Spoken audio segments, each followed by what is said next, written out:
Darren Criss is well loved by Broadway fans for playing Blaine on TV's GLEE and his stage appearances in How to Succeed in Business and Hedwig and the Angry Inch.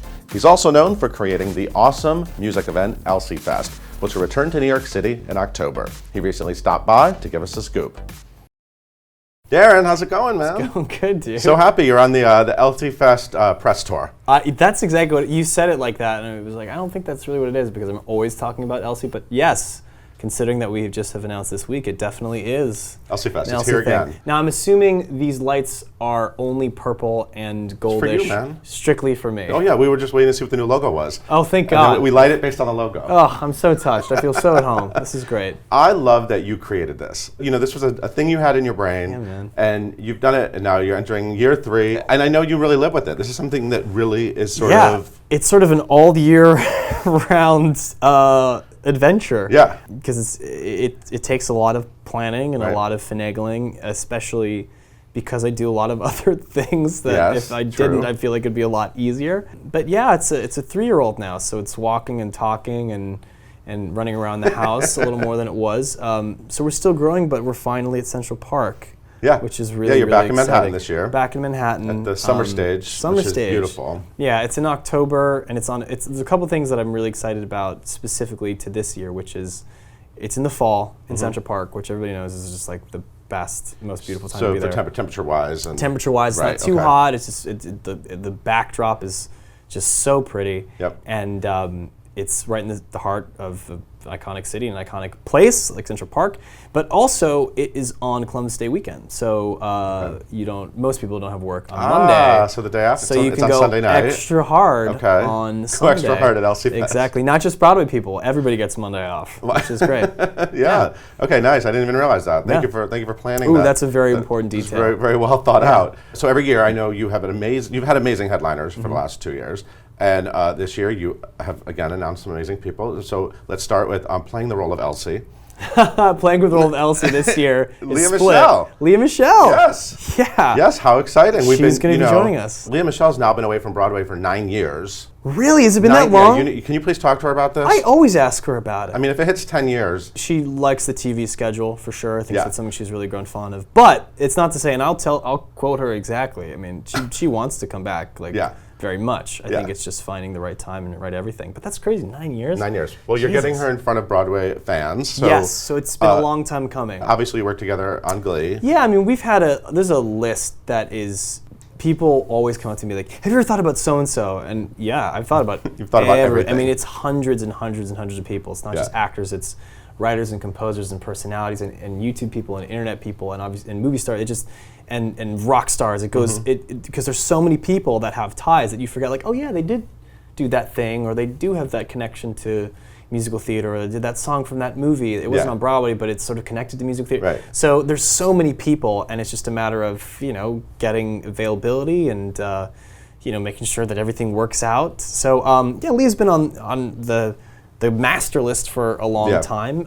I didn't know that it's been that long since Broadway, but I'll certainly be milking that little factoid as we sell tickets for this show. What do you say in terms of the set list? I mean, what do you want people to do at Elsie Fest? I really want them to do truly whatever they want. I encourage them to use this as a platform to do stuff they wouldn't normally get to do. Yeah. So for some people, maybe they're busy, they just do whatever's in their back pocket, but I encourage them, if you've always wanted an excuse to sing this pop song, but you didn't want to do it because it wasn't right for the venue, or you didn't think that it was going to work at that concert at Carnegie Hall, I really want this to be an excuse to do something they never ever get to do, which not only makes it special for Elsie, but it gets to be special for them. So I like people getting out of their comfort zones and being like, oh, thank you, I've always wanted to do that. So that's what I hope they do. But obviously, our artists have certain hits that I think people would cry bloody murder if Alan Cumming didn't do something from Cabaret. So Alan Cumming is also on the bill. Exactly. That was a segue. Yeah, that's an old industry term. Well done. And also Ingrid Michaelson moving appearance. Oh, yeah. I'm super and Broadway's excited Norm about Lewis.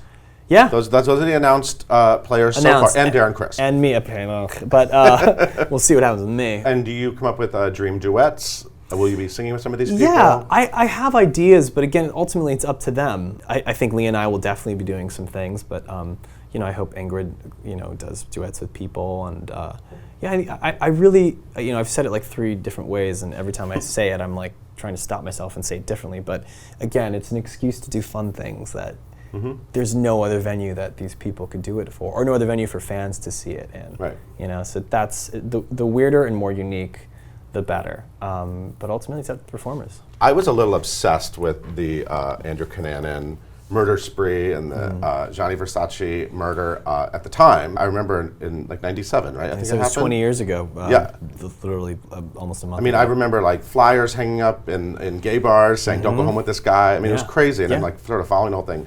When you got cast in this, I was so excited. I was like, I'm so excited that you have this opportunity to really do something totally different for you. And then I thought, well, wait a minute, and I see a little bit of resemblance.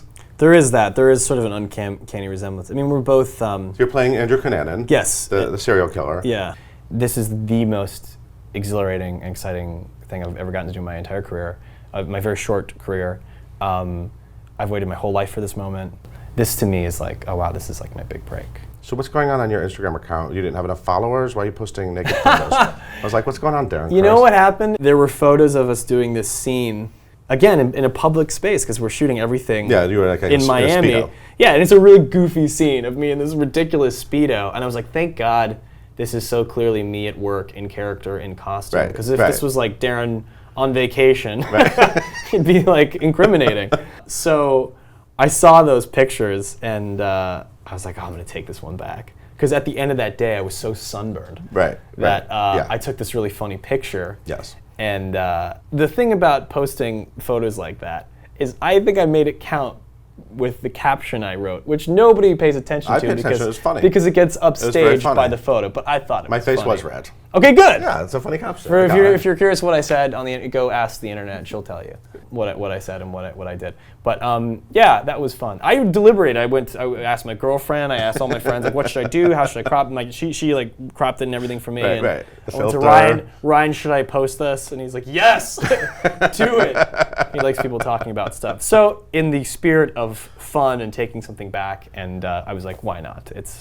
I thought it was a funny moment. I'll never do it again. Why not? Exactly. I thought it was funny. So, Elsie Fest. Yes. It's October 8th. Yes, which is Columbus Day weekend. Columbus Day weekend, so everyone can so you do can, whatever you want that if you're night. Not from New York City, you can come in from out of town, have a weekend in New York for Columbus Day weekend. Doors open 5 o'clock, Summer Stage, beautiful in Central Park. Tickets are on sale now, today. On Ticketfly, and you can get all the links and information from elsiefest.com. As the months progress, more people will be announced, so follow us on social media and Instagram and all that fun stuff, and you'll find more information. But yeah, if you want to get tickets now, go on Ticketfly and check out Elsie Fest. It is an incredible event, and if you guys haven't experienced it yet, you must. And honestly, I'm so proud of you that you've pulled this off, and that you've really made this sort of an amazing part of every year. Thanks, Paul. Well, you're a part of it too, man. Congratulations. I can't wait to see you soon. Yeah, and man. I'll see you at Elsie Fest. See you at Elsie Fest. See you at the next one. Yeah. Cheers. All right.